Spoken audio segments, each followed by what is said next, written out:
Is there a correlation between declining morals and single-parent families?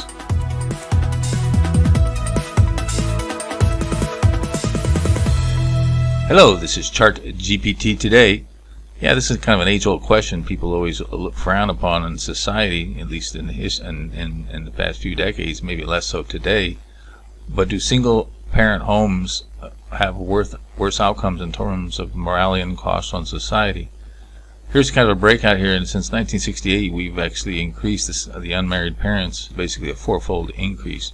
And so is it's not just single mothers now, it's 30% fathers are single and 70% are mothers, at least as of 2017. I'm sure that's moved just slightly from today, but you get the kind of the picture there. And it's also very heavily focused on race. Non-Hispanic blacks are near 70.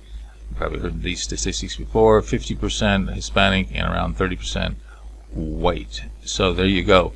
That's kind of the layout of it. And it kind of breaks down on an educational level. The higher the education, the less likely you're going to come from a single-parent family. Unfortunately, the U.S. has the highest share of single parenting around the world. I don't know what that means. Is there a correlation there? Russia's pretty high. A few countries in Europe as well. So it seems to be a Western, not Asian, but a Western society ex-Asian. So that's an interesting point there. Majority view the solo moms as bad for society. Well, it goes back a little bit here, but it's 66% say it's bad for society. It kind of goes on from there. We can also see that if your political leanings will also kind of dictate whether you feel it's bad or not. Republicans say 70% say it's bad, but only 32% of Democrats say it's bad. Now we got to be careful. They say that pickles cause cancer, so therefore don't eat pickles. Well, obviously that's nonsense. But it is true that most people that have cancer have eaten pickles, but that doesn't mean pickles causes cancer. So we got to be careful of correlations here. Here's another chart that you kind of question. You could draw two conclusions from this chart. As the single mother families have risen, so has violent crime until about the year 2000. Then it kind of take a steep dive there.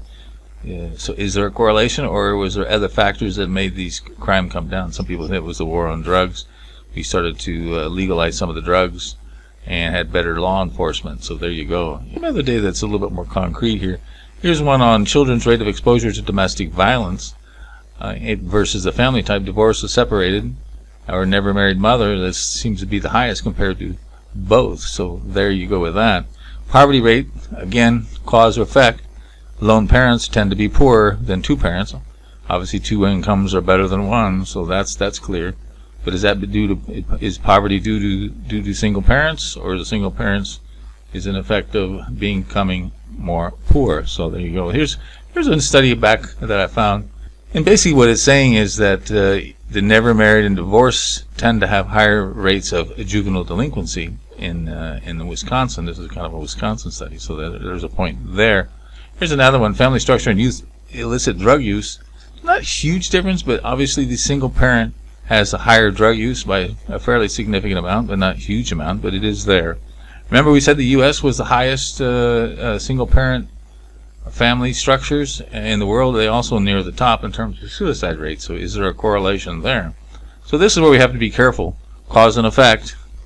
Is one a cause and the other's effect, or is the effect making the cause? So it's very circular.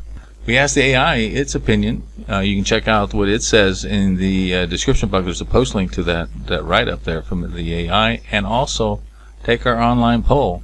How much are single-parent families at a disadvantage to more traditional two-parent families? In the meantime, don't forget to subscribe.